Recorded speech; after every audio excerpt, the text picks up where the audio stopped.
Selamat pagi anak-anak. Pagi, Pak. Apa kabar kalian hari ini? Baik, Pak. Mungkin ada yang belum makan. Sudah, Pak. Syukur ya. Jadi syukur dan puji Tuhan sehingga pada pagi hari ini kita semua berkumpul dalam sini dengan keadaan sehat. Jadi sebelum saya mengajar pada pagi hari ini, saya juga ingin perkenalkan identitas saya dulu. Jadi perkenalkan, nama lengkap saya Denny Musfamir. Saya juga guru baru kamu di sini. Jadi saya mengajar di sini membawakan mata pelajaran IPS di kelas 6 ya, kelas 6 ini ya. Iya, Pak. Jadi baik, materi kita hari ini subtema 4, tema 4, subtema 3 tentang pekerjaan orang tua. Jadi materi pertama itu tentang karya sastra ya. Karya sastra itu ada di bahasa Indonesia ya. Jadi karya sastra yang saya pakai di sini tidak semua, tapi saya pilih satu karya sastra saja tentang dongeng. Jadi sebelum saya menjelaskan materi tentang karya sastra ya, atau dongeng, ya, saya ingin bertanya dulu. Mungkin ada yang pernah dengar dari teman-teman, dari orang tua, atau dari mana? Pengertian dari dongeng tersendiri. Saya, Pak. Silakan. Dongeng adalah cerita tradisional yang diceritakan secara turun-temurun dari generasi ke generasi. Ya, yang lain.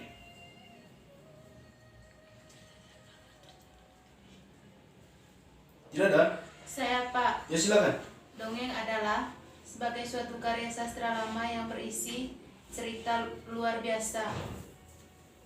Itu saja. Iya, Pak. Atau mungkin ada lagi yang lain? Tidak ada, Pak. Ya, baik. Jadi kurang lebih seperti itu ya. Jadi dongeng itu adalah bentuk sastra lama ya, bentuk sastra lama yang menceritakan suatu peristiwa atau kejadian. Dongeng bisa dikatakan sebagai bentuk cerita tradisional ya, seperti yang dijawabkan oleh teman kita tadi bahwa dongeng itu diidentikan sebagai cerita tradisional. Jadi seperti apa? Atau mengapa dongeng itu dikatakan sebagai cerita tradisional? Dongeng itu dikatakan sebagai cerita tradisional, ya, karena dongeng tersendiri, ya, itu diceritakan secara turun-temurun ya oleh orang tua kita atau nenek kita tentang suatu peristiwa. Misalnya tentang atau dongeng tentang Rana Misi. Ya. Dongeng tentang Rana Misi itu memang Rana Misi secara nyatanya kita pernah lihat ya. Tapi fakta secara akuratnya tentang peristiwa terjadinya Rana Misi itu secara pasti tidak tahu ya.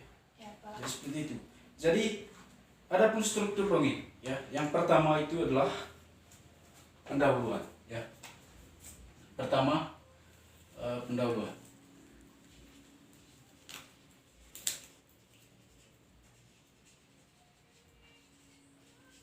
Yang pertama adalah pendahuluan.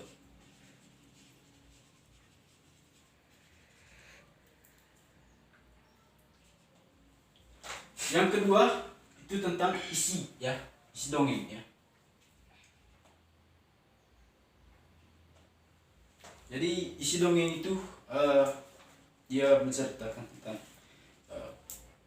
peristiwa atau kejadian yang diceritakan pada dongeng tersebut ya. Ya. Misalnya seperti yang saya katakan tadi, dongeng tentang Rana Misi. Jadi dongeng tentang Rana Misi itu misalnya dongeng tentang Rana Misi itu yang saya ceritakan, otomatis yang saya ceritakan itu pasti ada isinya ya. Jadi isi itu meliputi isi atau peristiwa atau kejadian yang saya ceritakan. Lalu yang ketiga penutup.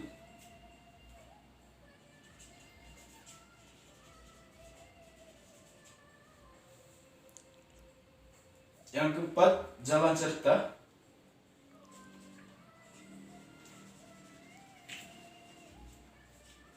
Jalan cerita dongeng.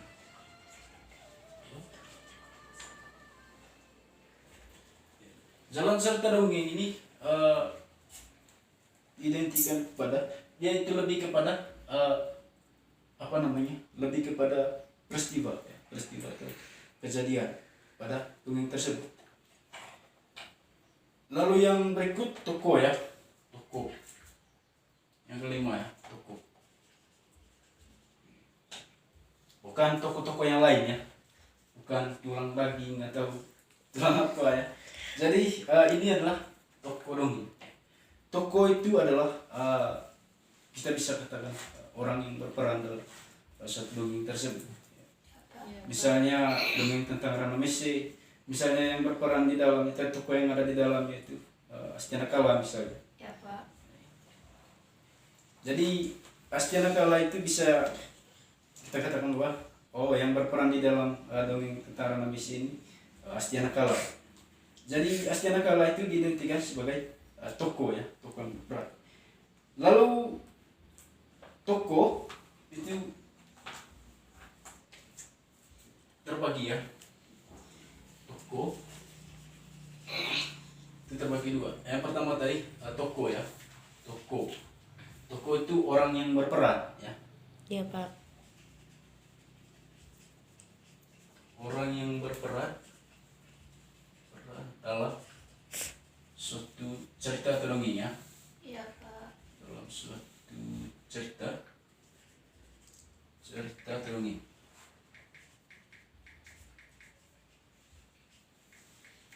Lalu yang kedua, penokohan. Jadi penokohan itu beda ya, beda dengan toko. Ya. Nah, kalau di toko tadi itu apa Berperan. namanya, orang yang berperan dalam suatu cerita tersebut. Ya. Ya, Pak. Bisa paham sampai sini? Bisa, Bisa, Pak. Pak. Sedangkan penokohan itu lebih kepada watak atau karakter dari orang yang berperan dalam suatu cerita tersebut. Misalnya seperti Astiana Kala tadi, sifat atau watak dari Astiana Kala dalam Jahat. cerita tersebut seperti apa. Jahat. Lalu kemudian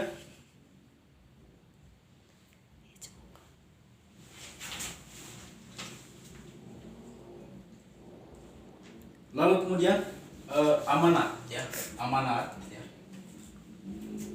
Yang keenam tadi penokohan ya. Penokohan atau karakter ya. Tadi watak. Yang ketujuh amanat.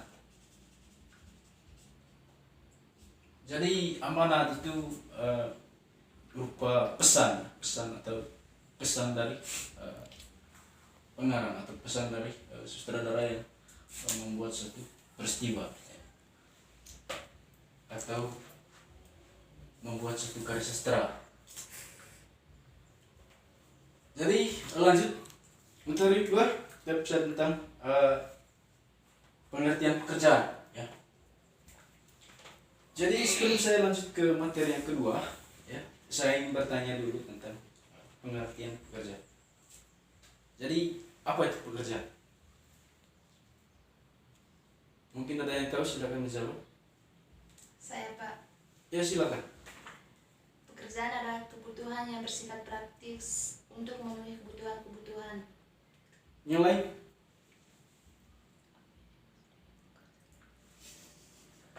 Kalau tidak ada saya lanjut. Iya Pak. Tidak ada ya? Tidak ada. Ya, baik. Pengertian pekerjaan itu di sini dia katakan terbagi atas dua bentuk ya. Yang pertama, pengertian pekerjaan itu sendiri dalam arti sempit. Ya. Dan yang kedua dalam arti Luas. luas. Jadi pertama ya, pengertian pekerjaan itu sendiri dalam arti luas. Dalam arti luas, pengertian pekerjaan itu adalah kegiatan yang dilakukan oleh manusia. Lalu dalam arti sempit, ya dia katakan di sini ya sesuatu yang dilakukan manusia untuk tujuan tertentu. Ya. Itu dalam arti Pekerjaan. sempit ya. Pekerjaan dilakukan oleh manusia untuk memenuhi tujuan tertentu. Jadi seperti itu ya. Ya, Jadi Pak. berbicara tentang pekerjaan ya, itu bagi manusia yang sehat, pasti melakukan pekerjaan. Jadi pekerjaan itu salah satu kewajiban. Kenapa pekerjaan itu sendiri dikatakan sebagai kewajiban bagi setiap orang? Karena berbicara tentang pekerjaan, ya, berbicara tentang pekerjaan itu sama halnya kita berbicara tentang kebutuhan. Jadi pekerjaan itu sendiri bisa menghasilkan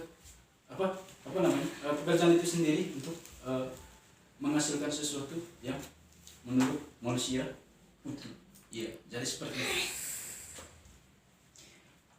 Lalu kemudian, ya, ada tujuannya, ya, tujuan dari pekerjaan. Tujuan dia katakan ya untuk memenuhi kebutuhan dalam hidup. Jadi benar. Jadi pekerjaan itu untuk memenuhi kebutuhan dalam hidup. Jadi orang tua kita bekerja di rumah untuk memenuhi kebutuhan hidup. Ya. Terlalu panjang kalau saya mengambil contoh orang tua. Ya. Kita sebagai seorang pelajar saja pasti setiap harinya itu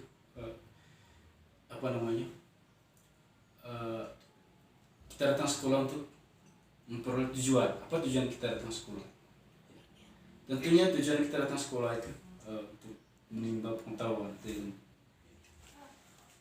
Jadi kalau kita identikan pekerjaan itu sendiri, itu memiliki kebutuhan, ya, itu memiliki kebutuhan dalam hidup. Jadi ciri-ciri pekerjaan atau jenis-jenis pekerjaan. Ciri-ciri pekerjaan itu yang pertama adalah petani, ya. Petani itu bekerja itu tidak memandang keterampilan atau pendidikan. Jadi benar, ya, seperti yang kita lihat hari-hari kita, ya, di kalangan masyarakat.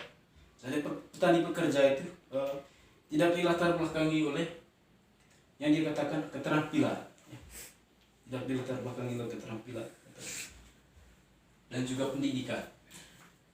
Jadi petani bekerja itu mereka garap tanah, misalnya petani sawah, ya. Mereka bekerja itu tidak memiliki atasan untuk memimpin mereka, tapi pekerjaan itu bagi mereka, ya, itu karena sudah menjadi kebiasaan memang, ya. Dan pekerjaan tersebut tidak dilatar belakangi oleh pendidikan juga, ya. Jadi kenapa kerja petani itu tidak dilatar belakangi oleh pendidikan, ya. Ya, memang sih, ya, memang ada jurusan juga yang memang jurusan pertanian, tapi jurusan tersebut lebih kepada akademik, ya, walaupun sebagian juga lebih kepada praktik, ya, tapi itu berlakunya terbatas, ya, berlakunya terbatas ketika orang-orang yang sekolah di situ hanya untuk praktik di situ saja, ya, mereka tidak terbawa sampai di kampung, ya. Adapun kalau ada lahan sendiri, ya, baru mereka praktikkan. Lalu yang berikut dilakukan hanya untuk memenuhi kebutuhan sehari-hari, umumnya memiliki status yang rendah di kehidupan masyarakat, ya. Jadi kerja itu hanya untuk memenuhi kebutuhan sehari-hari. Benar, ya. Setiap orang bekerja itu pasti untuk memenuhi kebutuhan sehari-hari. Jadi mustahil kalau kerja itu tidak untuk memenuhi kebutuhan sehari-hari. Jadi setiap orang melakukan aktivitas atau kerja, ya, pasti untuk memenuhi yang namanya kebutuhan, ya. Lalu yang berikut menghasilkan sedikit uang.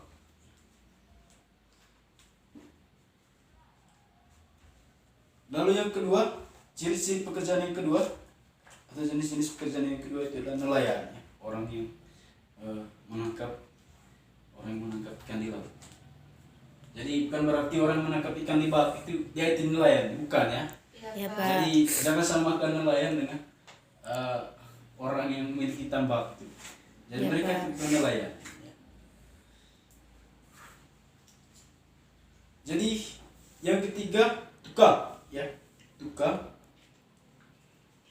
banyak, ya. Ada tukang kayu, tukang ojek. Kalau dalam bangunan ada tukang plaster, ada tukang bata, ada tukang besi, ya, dan lain-lain, ya.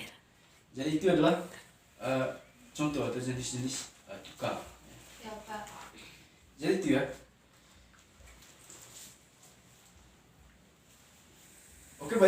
itu saja materi kita pada pagi hari ini. Mungkin ada yang belum mengerti, silakan bertanya. Sudah mengerti, Sudah, Pak. Pak. Tidak ada? Tidak ada, Pak. Baik ya. Saya juga baru masuk juga di kelas ini ya. Harapan saya kepada adik-adik semua,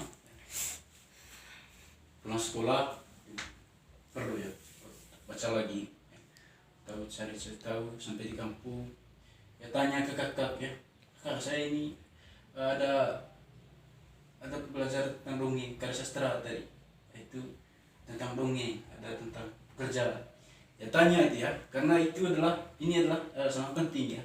Ya, Pak. Mungkin ini suatu nanti saya akan keluarkan soal ini ujian. Ya, Pak. Lalu kemudian sampai di rumah bantu orang tua ya.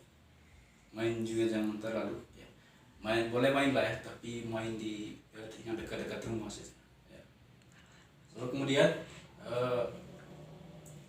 jangan lupa untuk mandi ya, Ya, Pak. karena kebanyakan sekarang anak-anak sekarang ini ya habis main tidak mandi, jadi mandi itu penting ya. Ya, Pak. Jadi itu saja materi kita pada pagi hari ini. Kurang dan lebihnya saya mohon maaf, mungkin ada hal-hal yang tidak berkenan dengan hati adik-adik, saya minta maaf ya. Itu sebelum kita keluar kelas, kita doa dulu. Ya, Pak. Seorang angkat doa.